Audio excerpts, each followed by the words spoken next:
Hello friends, इस movie के start होते ही हमें कुछ वर्कर्स को एक माइन में काम करते हुए दिखाया जाता है। उनका ख्याल रखने और नजर रखने के लिए एक डॉक्टर भी वहां पर मौजूद था।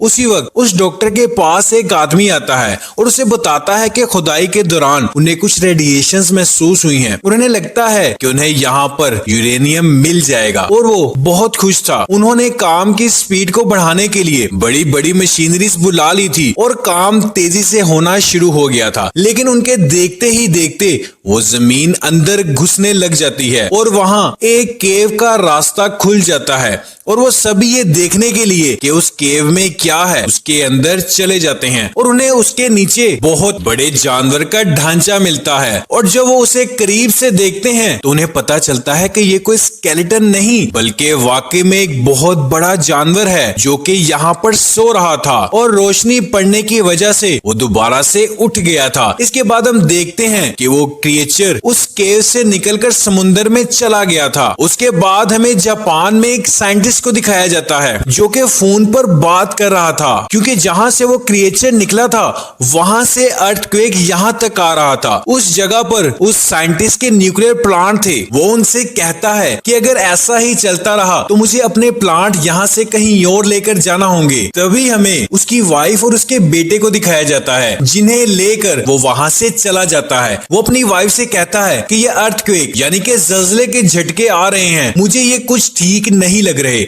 इसलिए तुम मेरे प्लांट के पास ही रहोगी। फिर उस साइंटिस्ट को एक लैब में दिखाया जाता है जो कि पता लगवाने की कोशिश कर रहा था कि आखिर ये अर्थक्वेक के झटके आ कहां से रहे हैं। यहाँ उनमें से किसी को भी इस बात का नहीं पता चल रहा था, इसलिए वो सबसे कहता है कि सब मशीनरीज को बंद कर दो, क्योंकि हम इस बात को नहीं जानते कि ये अर्थक्वेक किस चीज के हैं और कहीं इनकी वजह से हमें कोई बड़ा नुकसान ना हो जाए। इसी के साथ वहां बहुत जबरदस्त ज़लज़ला आता है। तभी उसकी वाइफ वहां पर आ जाती है और उनके देखते ही देखते वहां पर एक ब्लास्ट होता है और उस चैम्बर में एक पॉइजनस गैस उसकी तरफ बढ़ने लगती है।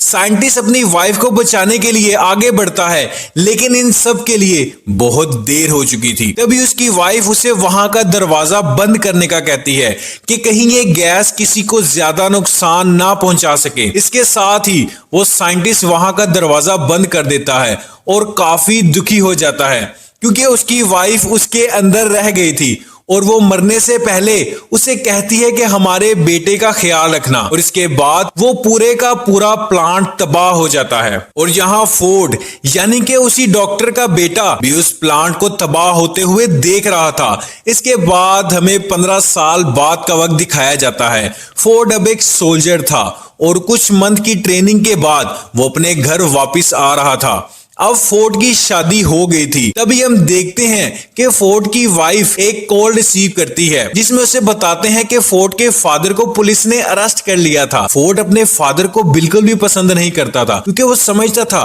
कि उनकी मदर की डेथ उनकी वजह से हुई है, लेकिन अपनी वाइफ के बार बार इंसिस्ट करने के बाद वो उनसे मिलने चला जाता है और वहां जाकर अपने फादर को पुलिस से छुड़वा लेता है।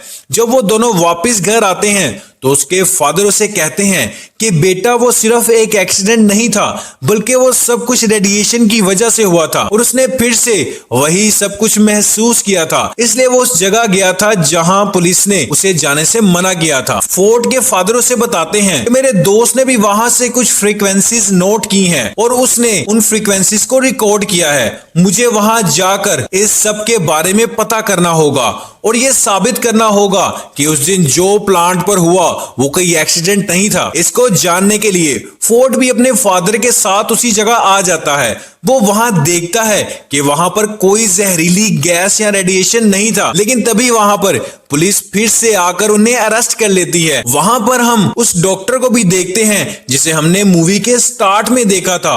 वहां पुलिस वाले उस साइंटिस्ट से पूछते हैं कि तुम सब उस जगह पर बार बार क्यों जाते हो। वो उन्हें वो सब बताना शुरू कर देता है जो कुछ उसे पता था। उसे इतना सब कुछ कहते सुनकर डॉक्टर भी काफी हैरान था क्योंकि वो भी इन सब के बारे में इतना नहीं जानता था। इसके बाद वो उस जगह पर किसी चीज पर एक्सपेरिमेंट कर रहे थे, लेकिन जैसे ही वो चीज अपनी जगह से मूव करती है वो उससे इलेक्ट्रिक शॉक देने लग जाते हैं। तभी वो पत्थर टूट जाता है और वहां से एक बहुत बड़ा क्रिएचर बाहर आता है और वह जानवर देखने में काफी भयानक था। वो उन सब पर हमला कर देता है और वो उस प्लांट से बाहर आ जाता है और उड़कर वहां से चला जाता है। नेक्स्ट डे हम कैप्टन को देखते हैं जो कि डॉक्टर को अपने साथ जाने का कहता है। डॉक्टर वहां उस साइंटिस्ट और फोर्ड को भी ले लेता है, लेकिन यहाँ वो साइंटिस्ट यानी कि फोर्ड के फादर काफी जख्मी थे। यहाँ मिलिट्री कमांडर सबको बता रहे थे कि ये क्रिएचर कोई आम क्रिएचर नहीं है, इसने अपनी एनर्जी को फिल करने के लिए जमीन की गहराइयों में चला गया था ताकि वो वहां से एनर्जी ले सके और हमारी कंपनी को सिर्फ उसे ही ढूंढने के लिए बनाया गया है, लेकिन हम उसे आज तक ढूंढ नहीं पाए। उसका नेम गॉडजिला था और ये वही क्रिएचर था जिसकी वजह से वो अर्थक्वेक आया था और वो चलते चलते जापान के प्लांट में आ गया था, क्योंकि उसे अपनी एनर्जी को बढ़ाने के लिए ऐसी जगह चाहिए थी जहां से वो बहुत सारी एनर्जी ले सके। और इसके बाद हमें दिखाया जाता है कि अब साइंटिस्ट की भी डेथ हो गई है। तभी वहां चीफ को कॉल पर बताते हैं कि जमीन के अंदर से कुछ अजीबो गरीब सी रेडिएशंस आ रही हैं और उन्हें पता चलता है कि वो क्रिएचर वहीं पर मौजूद है और वो वहां पर न्यूक्लियर बॉम्ब पर अटैक करके उसे खा रहा है, क्योंकि उसे अपनी एनर्जी को किसी न किसी तरह तो पूरा करना ही था। लेकिन तभी उन्हें वहां किसी और चीज के भी सिग्नल्स मिलते हैं। वहां इस बात को इन्वेस्टिगेट करने के लिए वहां पर कुछ लोगों को भेजा जाता है। वो दरअसल एक खतरनाक क्रिएचर था जो कि अब शहर में आ गया था। यहाँ सब लोग उसे देखकर काफी ज्यादा घबरा जाते हैं। उसी वक्त हमें गॉडजिला को भी दिखाया जाता है जो कि गुस्से में चिल्ला रहा था। अगले दिन न्यूज दिखाई जाती है कि वो क्रिएचर उस गॉडजिला से बचकर भाग गया था। यहाँ वो क्रिएचर समुद्र में जाकर और भी खतरनाक जानवरों को अपने साथ मिलाने की कोशिश कर रहा था। इसके बाद हमें डॉक्टर्स की टीम दिखाई जाती है जो कि डिस्कस कर रहे थे कि बहुत वक्त पहले हमें 2 एग्स मिले थे, उनमें से एक एग में से क्रिएचर निकलकर उसी प्लांट के नीचे चला गया था, जबकि दूसरे एग को सेफली रख दिया गया था। जब वो सब दोबारा से उस एग को देखने के लिए जाते हैं तो वो देखते हैं कि उस एग में से वो क्रिएचर निकलकर वहां से जा चुका था और यहाँ पता चलता है कि इस एग से वही क्रिएचर निकला था जो कि अभी भी दूसरी सिटीज में तबाही मचा रहा था। इसके बाद डॉक्टर उस दूसरे क्रिएचर की फुटेज को देखते हैं। वो देखते हैं कि इस क्रिएचर के तो विंग्स ही नहीं हैं और इस सर्च करने पर उन्हें पता चलता है कि ये फीमेल है और दूसरा क्रिएचर जो कि उड़ पा रहा था वो मेल क्रिएचर था। और फोर्ड भी एक सोल्जर था तो उसे आर्मी के साथ एक मिशन पर भेजा जाता है ताकि वो उस क्रिएचर को आगे बढ़ने से रोक सके। दूसरी तरफ चीफ को कैप्टन बताते हैं कि वो क्रिएचर बहुत तबाही मचा रहा है, जिस पर चीफ उन्हें कहता है कि उन्हें रोकने के लिए हमें उन पर बहुत खतरनाक बॉम्बिंग करनी होगी जिस पर वो मर जाएंगे। कैप्टन उन्हें बताता है कि इससे तो उनकी पावर्स और ज्यादा बढ़ जाएंगी, क्योंकि उन्हें पावरफुल होने के लिए न्यूक्लियर एनर्जी चाहिए और वो तो हम खुद ही उन्हें प्रोवाइड कर रहे हैं। यहाँ चीफ उनसे कहता है कि इसके सिवा हमारे पास कोई ऑप्शन नहीं है और हमें उसे रोकने के लिए ये रिस्क लेना ही होगा। वो अपनी बॉडी की एनर्जी को बढ़ाने के लिए समुद्र में जा रहा था, क्योंकि समुद्र की गहराइयों से उन्हें बहुत सी रेडिएशंस महसूस होती हैं और दूसरी तरफ गॉडजिला भी उनकी तरफ उन्हें मारने के लिए बढ़ रहा था। इस तरफ बहुत से सोल्जर्स भी उनकी तरफ न्यूक्लियर बॉम्ब के साथ बढ़ते हैं। वो न्यूक्लियर बॉम्ब उन सोल्जर्स ने एक बोर्ड पर रखा हुआ था,